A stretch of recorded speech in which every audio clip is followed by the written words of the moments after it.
Hi there, everybody. Welcome to this online gig for the Connecticut Historical Society. My name's Dan Foster. I'm a fiddle player. And I'm Eric McDonald. I play the guitar and raising a glass to you all today as well. A glass of water here. Responsible.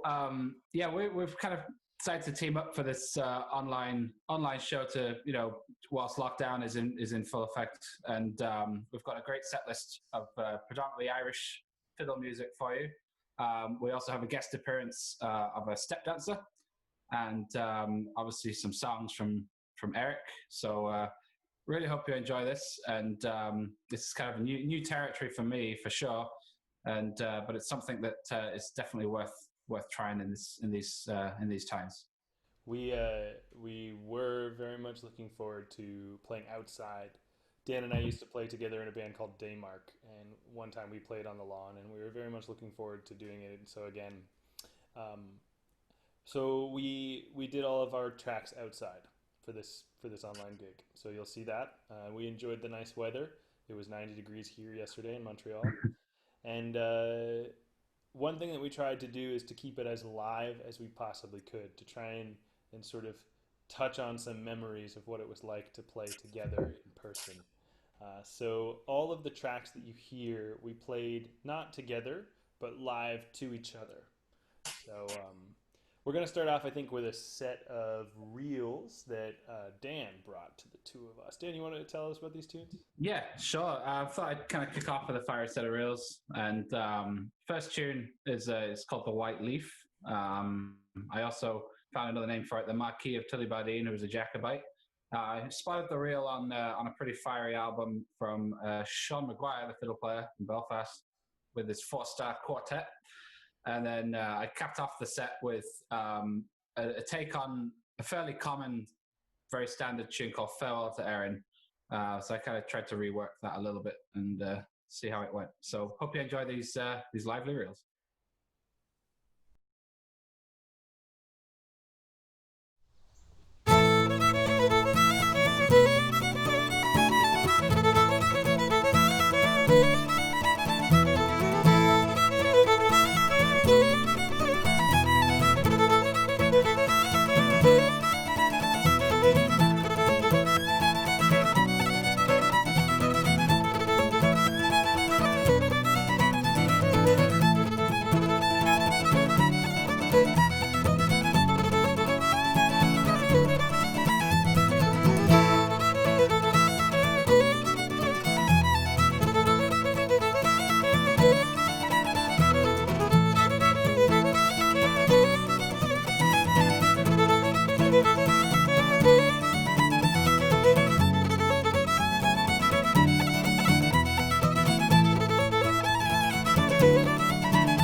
All right, so we'll move on, as this fairly customary. Maybe do a set of jigs for you.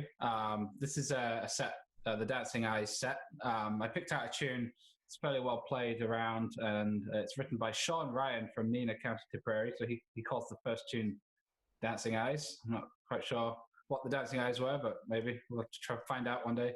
And then the other two tunes, Tom Busby's, and then an interesting melody called the Inish Berhan. And I heard first and the last tunes in the sessions in Manchester, England, which is fairly close to my roots in Yorkshire.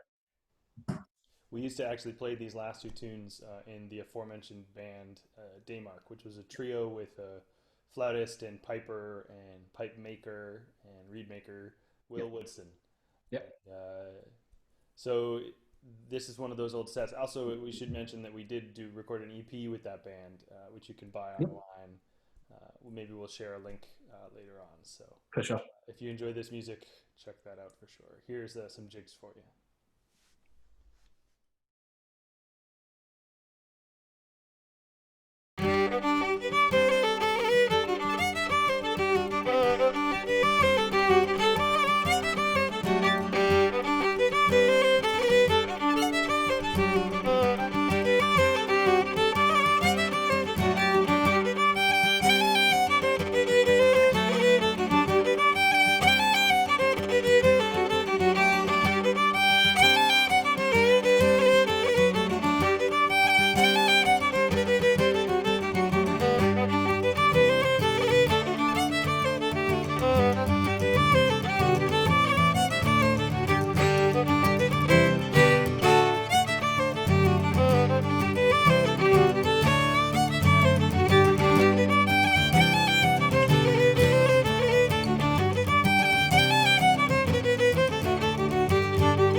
So next we're going to sing you the first song of this concert. This is an old ballad, potentially from the 16th or 17th century, called the Lowlands of Holland, and it's one that made its way into the repertoire of a lot of the troubadours during the folk revival in Ireland and England and Scotland also.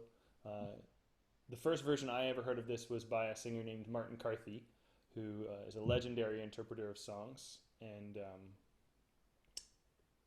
But this version that I'm going to sing you now is inspired heavily by one that comes from a couple of guys my own age, two brothers from Dublin.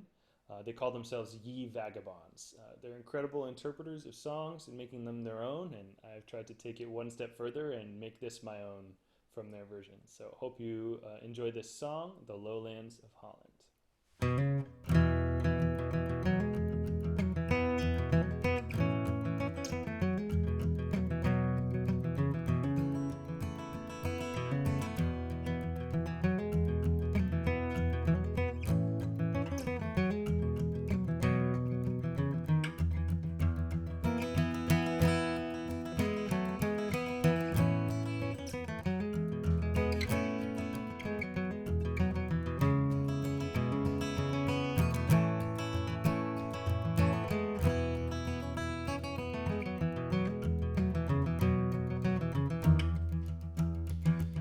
The love that I have chosen, I therewith be content. The salt sea shall be frozen before that I repent. Repented I shall never until the day I die.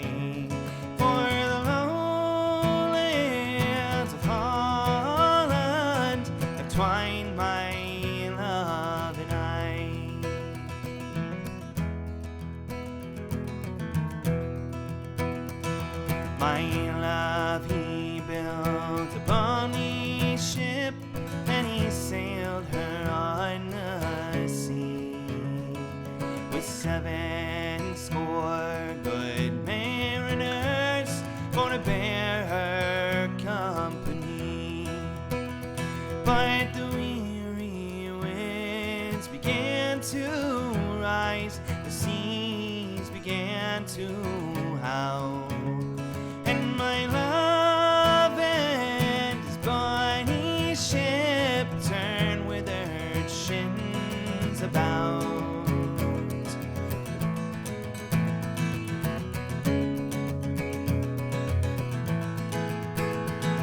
There shall neither quaff come on my head, nor comb through my hair.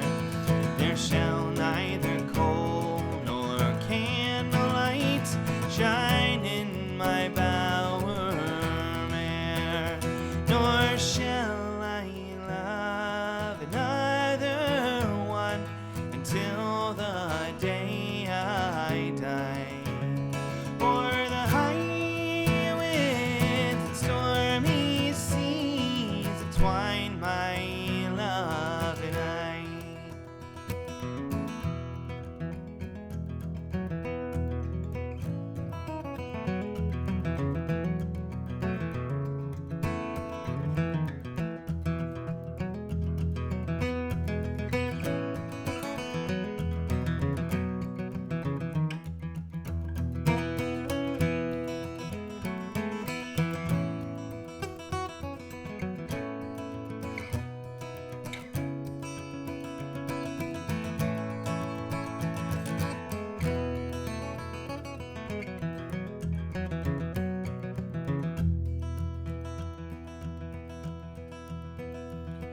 Oh, hold your tongue, my daughter dear, be calm and be content. There are more men in Galloway, you need not sore lament. Yes, there are more men in Galloway, but alas, there's none for me.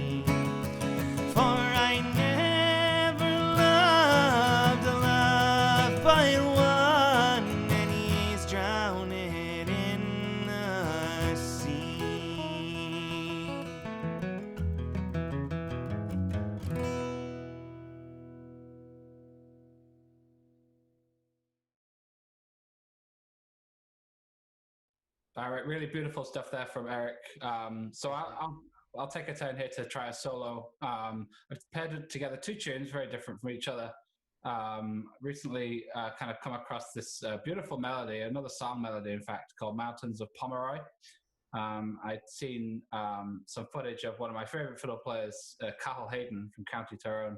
One of the greatest Irish musicians on the planet, with a really quite beautiful take of the Mountains of Pomeroy, and he sometimes go into something really lively afterwards, either with Martin O'Connor or Seamus O'Dowd. But I'm not going to quite do that. But I thought I'd tack on kind of a hornpipe set dancey type tune, which I believe is called the Princess Royal.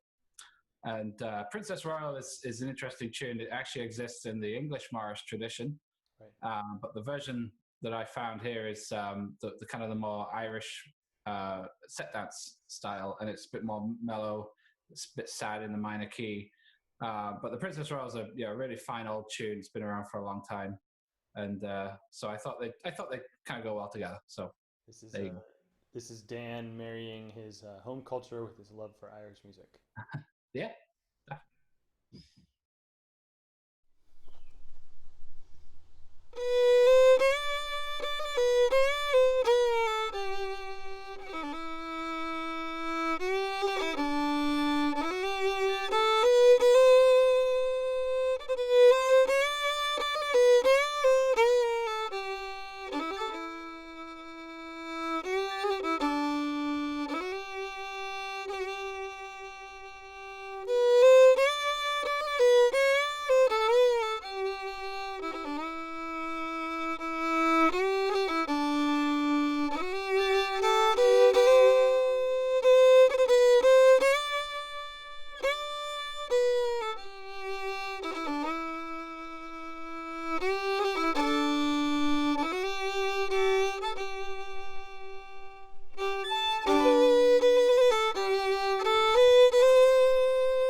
So I thought I'd kind of continue on with that kind of hornpipe set dance theme and play you an old melody called Kilkenny Races.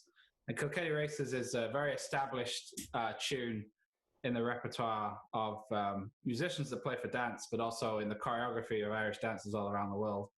And Kilkenny Races is a nice long tune with a really twisty kind of set dance part or beat part.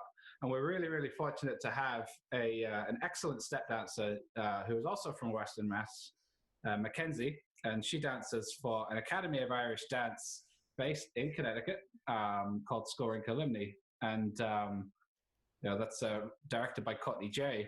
And so we're very fortunate to have some genuine, beautiful choreography for this great old tune, the Kilkenny Races.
That was cool. It's great to see that side of the tradition as well. For those of you who might not be familiar with traditional Irish music, the thing you want to know is that all of these tunes were created for dancing. This is what used to be done socially, in rural communities in Ireland before the internet and stuff like that. When all you had to do was get out and be a member of the community. This was the vessel for which you would do that, and the music developed alongside that. So dancing is such an important part of this tradition, and it's cool to see that example of where it's come to at this point. So I feel like I should mention, Irish music has such a strong tradition, but also Scotland has such a strong tradition, and also a place in Canada where I'm living called Cape Breton has an incredibly strong tradition of dance and music. And I just wanted to mention that this tanker that I'm drinking out of is from the Red Shoe Pub, which is the most famous music pub in Cape Breton. And the next time you find yourself there, you don't want to miss that. You'll see lots of great dancing, hear lots of great tunes, and if you're there at the right time, you might be able to grab a coffee from Beaton's Delights next door. My friend Andrea Beaton runs that coffee cart, so if you don't want to go to Ireland and you want to experience traditional music, Cape Breton's a great place to visit as well. So I just wanted to sort of put that out there too. I think we're going to play some jigs next, right, Dan? Yeah, that's the plan. Yeah, I actually need to get to that pub, Eric. I've never been, so I'll. Oh yeah, you got to get there. That'd be a good pilgrimage for a fiddle player and to soak it all up. But yeah, we'll move on, and I paired together two kind of long jigs. I kind of like delving into kind of more deeper repertoire and the some of those older tunes and longer tunes. They kind of tell such great stories just in the music. It just kind of keeps going and keeps going, and there's some parts that are related to each other and get reflected later in the tune. So I've picked out two tunes. One's a very old tune, a traditional Irish tune called Gillian's Apples. And I first heard this tune. I moved over to America about 5 years ago, and immediately became a bit more aware of the incredible kind of Sligo fiddling link in New York. And I had a good listen to Paddy Reynolds and Andy McGann, and Gillian's Apples is kind of stood out as a pretty fine melody. And the two fiddle players on that album, if you haven't heard it, I mean, their playing is so tight you could barely put like a Rizzler smoking paper between them. It's What's quite that amazing. album called again? I can't remember. I just got it as Paddy Reynolds and Andy McGann. Yeah. There you go. But the next tune is something a bit more recent, and it comes from the pen of one of the greatest fiddle players, Tommy Peoples, who sadly passed not so long ago. But before he passed, he published this quite incredible book called From Time to Time, tune book and text tutoring, by Tommy Peoples, handwritten all the way through with some interesting stories and photos and all of his legendary compositions.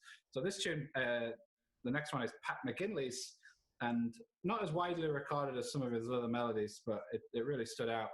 And I did a bit of reading, and Pat McGinley was a fiddle player from Derry, was also known as Packy McGinley. And then after maybe a few pints in the pub and some fast, wild tunes, he also became known just simply as Pacanini. So there you go, Pat McGinley's jig.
There you are. I hope you enjoyed those 4-part jigs there. We're going to move on with some more reels for you. The first one in this set that Dan brought is a great old session tune called "The Musical Priest," widely played across the world. Really, it's a well-known tune. Second tune is one that was written by a great man named Charlie Lennon, who's still alive today. He's probably in his 80s now. Comes from Leitrim, and Yep. he, as a player, is known very much as a piano player, although he's also a fantastic fiddler. But what I think he's best known for is probably his tune compositions. He's an incredible composer, written sort of very prolific. He's written tons and tons of tunes. I know a bunch of barn dances. I know a lot of people in the traditional music community really playing his barn dances as well as his reels. And so this reel is called Dog Big and Dog Little, which refers to not dogs, but actually two mountains that are on the border of Fermanagh and Leitrim. Yep. And sort of kind of like Shebeg Shimor, big hill, little hill. It's kind of like that. Yeah. And then the last tune is Dan, I think it's just your version of Ross Common Reel, right? Yes. Yeah. It's a tune. It's a tune I kind of just like to fire into, and I just tried to rework it a little bit, kind of sandwich the keys a little bit as well with Musical Priest, and yeah, it's good. Fairly fiery set of tunes as you'll hear right now.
Well, we've come to the time where we're just gonna play one more piece for you and then finish up this concert.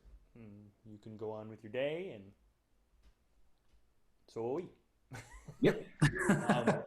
We hope you've enjoyed this, listening to this as much as we've enjoyed making it. We've been having a great time sending music back and forth, and also being here with you on Zoom. We miss being able to be together in person, but during the time of COVID, we're very thankful to have opportunities like this to share music and good energy. So the song we're going to sing for you is one that was written by a man named Ian Sinclair.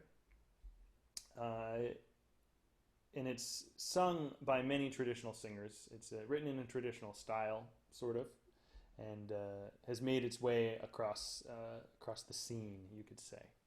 And it's a song called "The King's Shilling," and what that refers to is in the 17th or 18th century, if you joined the army, you would get a shilling in bonus pay, and so taking the King's Shilling meant you were to enlist, or you have enlisted. And the way that this was utilized was, voluntary and sometimes not. I don't know if you've ever heard of a press gang, but what those were groups of thugs that were gathered together by the crown or the military in some form, and they were to travel around and basically bully men into joining the army and going to fight.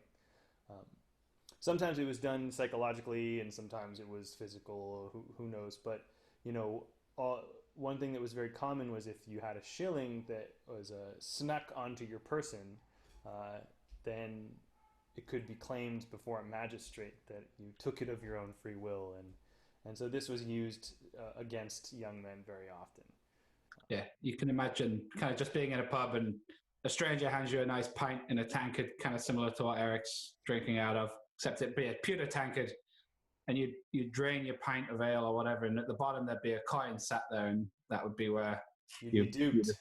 You were duped in. So there is like a counter theory. I don't know how accurate that is, but the clear glass bottoms on some of those pewter tankards would definitely allow somebody to check, if there was a coin there, and they could quite swiftly hand back that pint and live a bit more freely on dry land.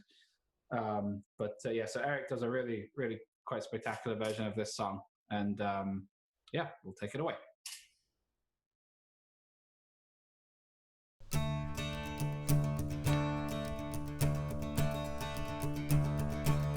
My love has left me with bairns twa, and that's the last of him I ever saw. He joined the army and he marched to war. He took the shilling, and it's off to war. Come laddies, come, hear the cannons roar. Take the King's Shilling and it's off to war. Well, did he look as he marched along, with his kilt and sporran and his musket gun? The ladies tipped him as he marched along. He sailed out by the buoy law. Come laddies, come, hear the cannons roar. Take the King's Shilling and it's off to war.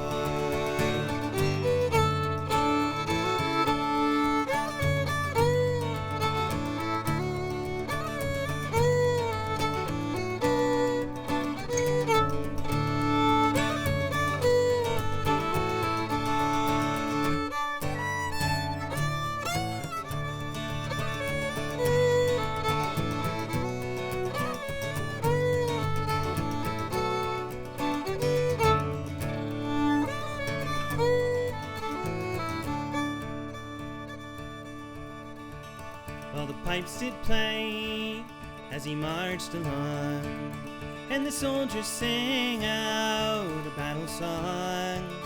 March on, the captain cried. For king and country, we will fight today. Come, laddies, come, hear the cannons roar. Take the king's shilling and it's off to war. Well, the battle rattled to the sound of guns, and the bayonets flashed in the morning sun.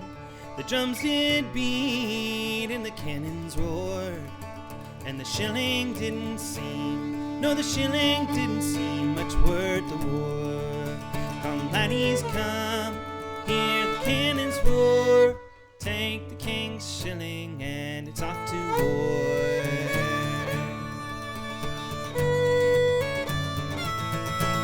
Well, the men they fought and the men did fall, cut down by bayonet and musket ball. Many of these brave young men would never fight for the king again. Come, laddies, come, hear the cannons roar. Take the king's shilling and you die in war.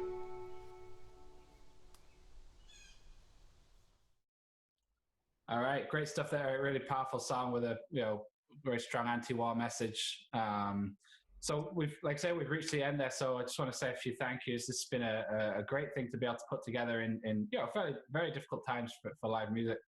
So I definitely would like to thank Kate Schramm, who is the director of Connecticut Cultural Heritage Arts Program based at CHS, the Historical Society. Want to thank Eric for all of his expertise on putting everything together, his brilliant guitar playing and singing and knowledge of this music. I also want to thank my friend Matthew Thornton, who I was able to record through his rig down by the river in Northampton, Massachusetts, not far from where I am in Greenfield. And it was great, really great to have a step dancer to help the gig. So Mackenzie did a great job there, and she is taught by Courtney J, TCRG, based in South Windsor, Connecticut. Once again, my name's Dan Foster, and I play the fiddle. I live in Western Mass, and I'd be traveling more widely if it wasn't for these times, but it's not a bad thing to be able to stay at home and practice a bit more, I guess. Yeah, and we just wanted to say, it's great to be asked to do this, and if you have enjoyed this concert and you might want to know more about Irish music, this is a sad time for Irish music because it's supposed to be very social music. It is very social music. The place that you want to hear it is at the pub and at the dance and in these social gatherings. But in the meantime, we strongly recommend that you track down some of these names we've mentioned in the show today and listen to their music. Some of the best recordings of Irish music go back 100, 200 years, and we highly encourage you to dig into this and look around for good stuff. So definitely. So until we see you in person, thanks for watching. Yep. Thanks so much for tuning in. All right. Take care.